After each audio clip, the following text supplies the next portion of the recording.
Hi, Dan. Welcome to the show. Well, John, thank you so much for having me. It's great to meet you. Oh, it's my pleasure. I was looking over your material over here, and you've done quite a bit of writing, but the one book really stands out, Fiona's Guardians. And I listened to a bit of it on Spotify, I think it is. It's an interesting sounding book, and we're going to get right to it. But first, tell us a little bit about yourself, where you're from, and how you got to the point where you do all this writing. Well, I just retired in May from 30 years in public radio. I worked for an NPR affiliate, WNIJ, in Northern Illinois and Southern Wisconsin. And then in May, my wife and I moved down to Louisville, Kentucky. I'm on the east side of Louisville and loving it down here, enjoying retirement. It allows me more time to write my next book and also continue to create awareness about my current book, Fiona's Guardians. Okay. All right, so now we know that you've written that book and you make a good push on it on all your social media, I see. A lot of people seem to like it. You want to tell us about it? Sure, it's about humans who work for a beautiful, powerful vampire named Fiona. And Fiona has needs. Requires 10 pints of blood every night, human blood, to survive. And she'd rather not have murder police showing up at her door during the daytime when she's asleep, when she's most vulnerable. So she hires humans. She's been doing this since the early 20th century, hiring humans to acquire blood for her. And of course, when blood donation became a thing, I think in the 1920s in England and then in the United States and Canada, then she started hiring people who work inside hospitals and hiring a manager to oversee those people, and they steal a little bit of blood at a time, not really enough to be noticed, and that's how she survives. Well, that's very interesting. The conflict then is between her not wanting to get caught doing this, and the reader, of course, sees that she's doing this. Who People are not aware that she's a vampire? She stays under the radar. She and every other member of her vampire family, they share a bloodline that goes back 2,000 years. They prefer not to attract attention to themselves, and I think this is very within the more traditional kind of vampire uh, tropes, if you will. Vampires would rather not, be known. They would rather stay under the radar so that they can survive Okay. because they do have vulnerabilities, and especially and I use the trope that vampires stay out of the sun because they'll burn, and they also need to recharge. So during the daytime, they have to sleep.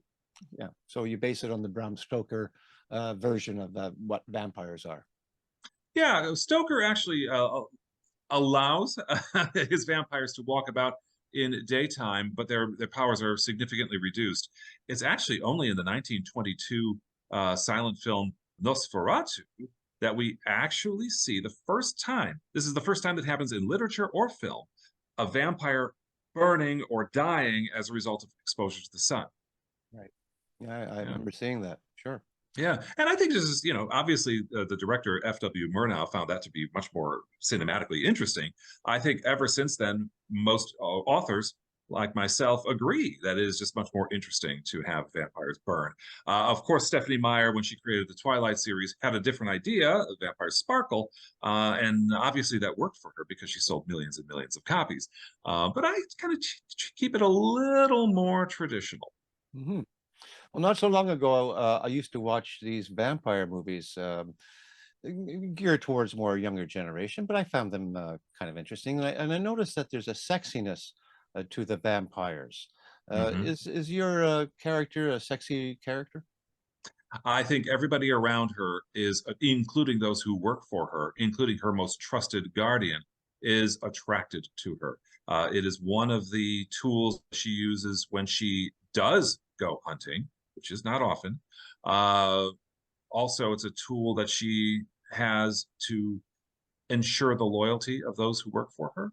There's always a kind of it's not implied overtly, but there's, I guess, this implied under a little bit that something may be in the offering if they become especially endearing to her. So yes, she does use her sexual attractiveness, her magnetism, in any situation possible that will further her goals. And what is Fiona's goal? As she describes it in the book to a young guardian who she's interviewing, as I am in the business of surviving. Hmm. That's what she does. Aren't we all? Yeah. Now, is this book complete in your eyes, or do you see a sequel or a series coming from this? I am currently writing the sequel, about 200 pages of manuscript. Still I had done many revisions. I anticipate another 100 pages, and I hope to have this book done by, let's say, May. I've given myself the month of May as a deadline. Okay, that's 2024. Yeah, Yeah. always good to have a deadline. Yeah, I know. Yeah. I learned something from watching one of the videos on Amazon, on your Amazon page, that Mhm. November is novel writing month. NaNoWriMo, they call it. Yes, National Novel Writing Month. Yeah, we have to, by the end of the month, have a 50,000 word novel. And so you have to write a certain number of words per day to stay on track. And so Mhm. you write every day. And I have participated in the past. I'm not doing that right now, but I prefer to keep my own pace. And when the ideas are ready, Yeah. after they've marinated for some time, then I'll put them on the Word doc. But NaNoWriMo is a, I mean, every writer I know, and I know a lot of them, has at one point participated in it, and it's a thing.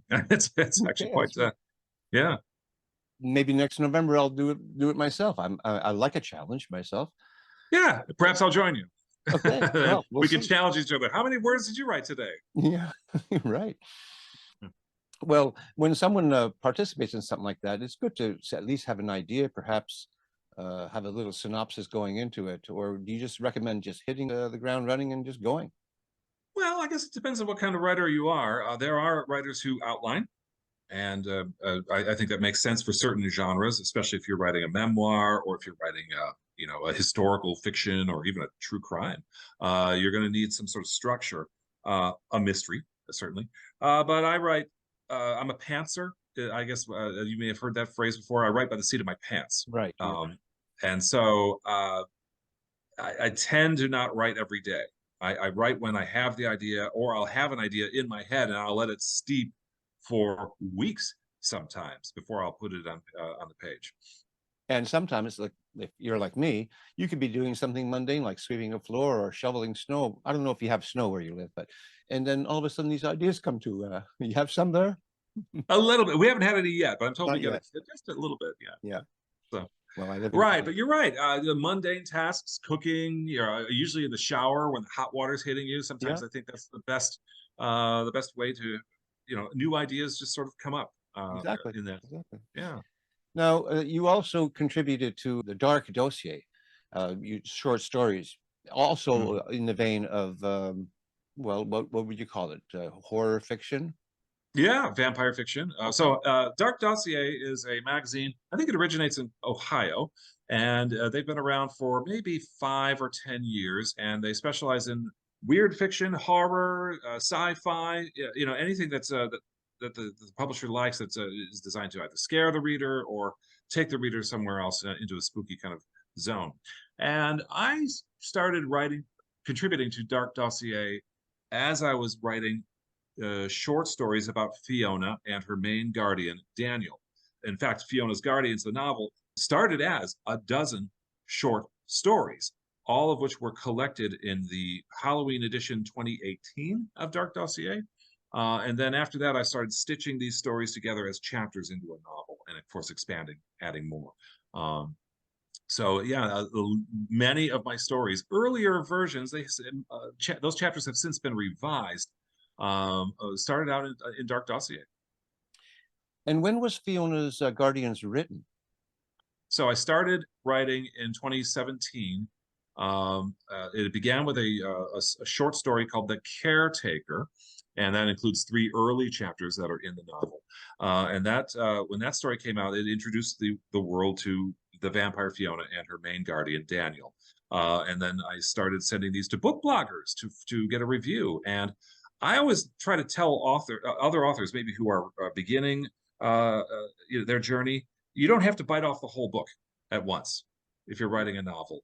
You can take an idea that might be a chapter in your novel and make it into a self-contained short story and try to get it out there. If somebody publishes it, great. That tells you somebody likes your story. If somebody reviews it and says, "I want to read the rest of this. I want more of this," then you know you're on the right track. So it's good for the author to kind of get a sense of whether their writing is working, and it also helps you build your audience through getting into these magazines, genre magazines, or even literary, and getting reviewers to review you. Okay. Well, this leads to a question that I was planning on asking. You've Mhm. answered some of it already. You seem to be very good at marketing. You have the persona, well, you worked in radio, and you've obviously had some contacts. I talk with a lot of authors, and some of them are good at marketing, and some of them are just creative souls that are, once they write, and I'm sure their books are fine, but they don't know what to do with it after that. Any advice you can give to the kind of people who don't have the contacts and the abilities you have, so that they could hone their skills to become a better marketer? Yeah, I would say first off, it's very helpful to start off with the goal for your novel. What goal, or your book, whatever it is, a memoir, it could be a chapbook of poems. Um, what do you want for this? How many readers approximately are you looking for? Are you just writing something for your friends and family? Are you looking to maybe have a few hundred or a few thousand people read this? Are you, like me, aiming to have a streaming series or a movie made out of your book one day? If that's the case, you're going to need to do a lot of work. You're going to have to show people who create films or plays, or that you are serious about pushing that content out there. Um, so yeah, I mean, it's every day I market. I don't write every day, but yeah, every day since Fiona's Guardians came out, that's the book I decided was my best. I decided that, okay, this is something I could build a brand around, and I can push this out there. And I believe in this book 100%, not like I did with previous books. And so that's why I've been such a confident marketer and persistent marketer of this book. Okay. So I'm getting from you that we need to be, those of us who don't do marketing very well, need to be more self-critical. You mentioned books that you didn't really push as much. Maybe you didn't feel it as strongly as you do with Fiona's Guardians. And so you're going to go with what is good and leave others, behind. Those were just practice sessions almost, as it were. Yeah, yes, exactly. And the one component that we haven't really talked about is you have to have good reviews. If other people believe in your book, reviewers with their own platforms, then you have something worth putting all of your time into, marketing, because it is an enormous amount of time you're spending on Facebook, or what we used to call Twitter, Instagram. I'm not on TikTok, believe it or not, but I may get there. But yeah, I mean, I'm constantly writing to bookstores. Hmm. I have sent thousands of emails over the last few years to bookstores asking them to take my book, and I've had some success there. I think I'm in 35 bookstores, 5 in the UK, 1 in Canada. Let's see, it's they're in Middleton, Ontario. Is it Middleton, Ontario? Yeah, North of Toronto? yeah, there's a Yeah, place like, yeah. yeah, Georgian Bay Books. That's what it's called. Okay. So that took a long time to get into that bookstore. But my point is, if you start getting into the bookstores, then you get photographs from them of your book in their hands, so a smiling bookseller, and that is gold if you get that. Because of course, if a bookseller is saying this, is showing the world that they like this book, or that they believe in this book, then readers, it's more likely that readers will believe in it too. There's a recent photo on my Facebook and Instagram where actor Graham McTavish was in my town promoting his new line of whiskey, and I actually I went to the event, and I bought a bottle of his whiskey, which was signed, and I said, asked him, I gave him a book, I gave him a hardcover edition of my novel signed, inscribed to him, and he stood there next to me holding my book. that was social media gold. I got a lot of engagement on it because, of course, he has huge numbers of fans on Instagram and Facebook and Twitter, and so I was able to reach more people just because of that. It's really neat when that happens. Yeah. So, talk about the what I listened to for a little bit. I think it was on Spotify. It seems like a dramatic recording. So there's different voices, there's sound effects. How did that come to be? And did you produce that yourself? I had nothing to do with it other than okay. So this is during the pandemic. You'll remember a lot of theater companies just went dark. They couldn't have performances on stage. So the more savvy theater companies created these sort of theater of the mind podcasts. And what you heard was Artists Ensemble Theater. They're an all-professional theater company in Rockford, Illinois, near where I was living before. And they knew me because I was on the radio there. And in fact, one of my radio co-hosts was an actor in Artists Ensemble Theater. So Artists Ensemble Theater created this Theater of the Mind podcast called Mysterious Journey. You mentioned Spotify. It's available everywhere where you get your podcasts. And they had focused on adaptations of Agatha Christie mysteries, that kind of thing. But they looked at my novel, and the resident playwright there, Margaret Rather, decided she would adapt the book. And she sent me back a script for my approval, I guess. And she took 3, maybe more chapters of my novel and made an entire story arc that lasts about 30, 35 minutes.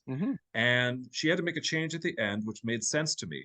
But to hear to see my words in her script and the changes she had to make from converting from narration to drama, to dialogue, was fascinating. And then, one day, Labor Day weekend, 7 union actors went into the studio to record that podcast.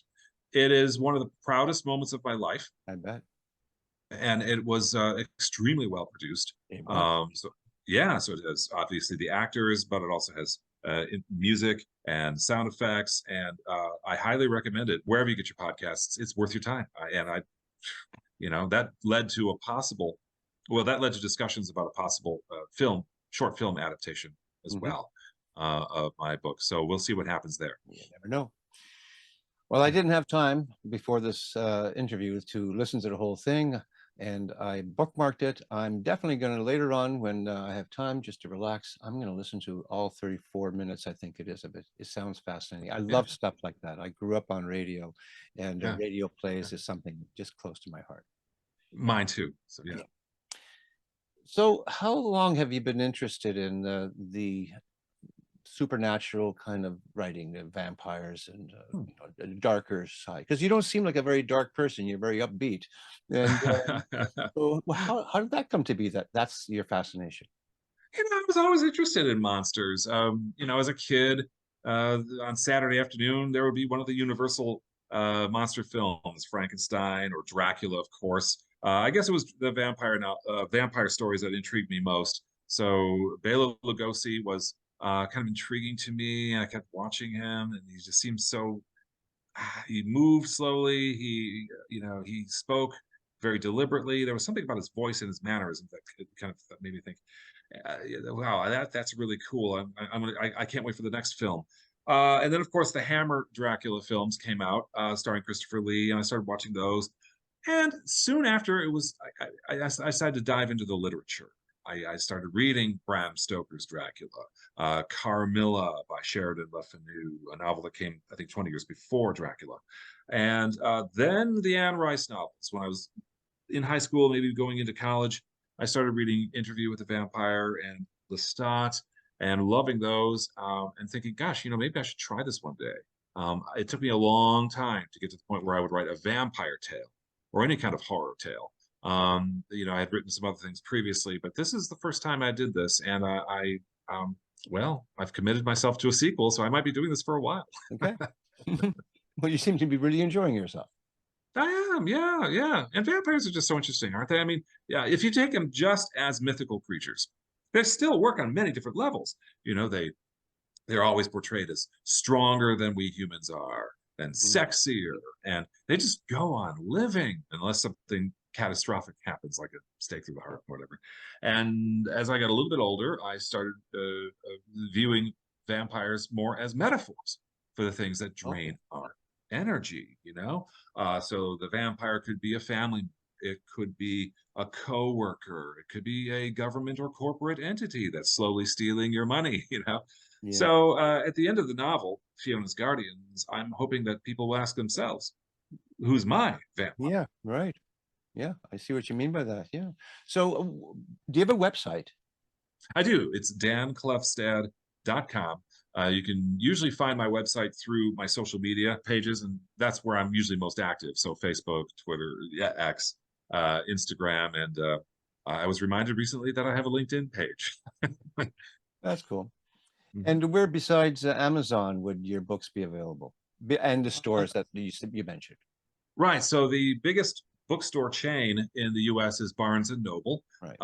It's there. It's in the big Canadian chains too. Is it in Indigo Books? Indigo, yes. Yeah. Yes, yeah, yeah. It's there as well. Okay. In the UK, you can find it on their chain over there, Waterstones. But really, if someone is interested in buying my book and they want the physical version of the book, paperback or hardback, I always encourage people to first check their local community, see if there's an independent bookstore there, and then there's a small chance that it might be on their shelves, but more likely they'll be able to order it for you and get it to you within a few days. Yeah. I have spent a lot of time. I believe in small businesses, and we have Small Business Saturday coming up on the 25th of November, and especially independent bookstores.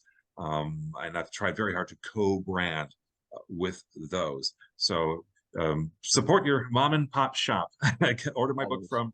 from one of those shops. Yeah. Yeah. Mhm. I noticed that you do a lot of book fairs from the photos I see of you.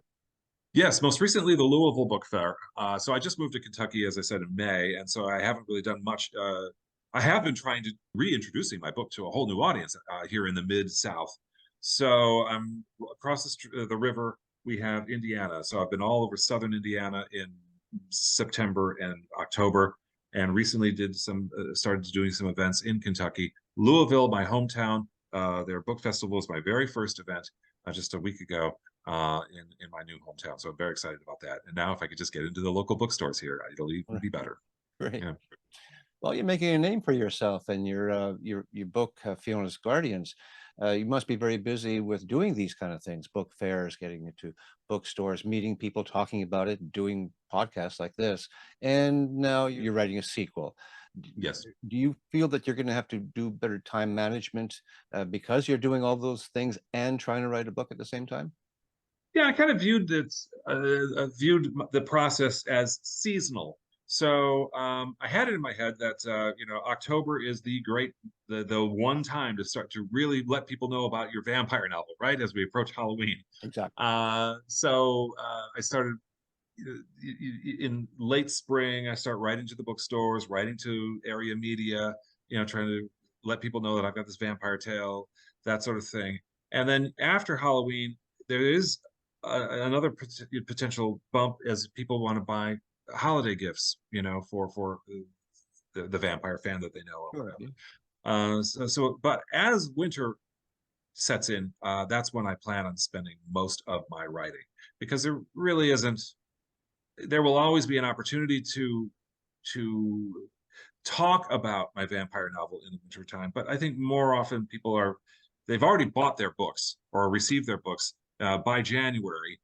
So that's when they're just going to be committing to their books that they're reading from January to February. So I have 2 months to really pick up the sequel again and make some progress. Okay. Well, do you have any final words that you want to talk to the people about? Only that you can find me on social media. Please reach out and connect with me. And John, it's just been really great talking with you today. Thank you so much for allowing me to talk about Fiona's Guardians on your Oh, you're welcome. podcast. Well, you're welcome.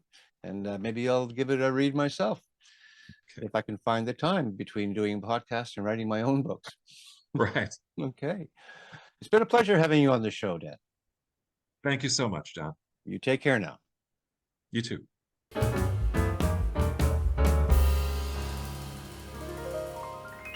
Thank you for watching. And before you go, if you like what I do here on Tell Me About Your Book, then consider subscribing, hitting that like button, and don't forget to ring that bell for future notifications. You can even leave a comment. All of that really helps in recommending this channel to a larger audience. And if you are an author, I would love to speak with you about your book. Until next time, keep on writing and be kind to one another.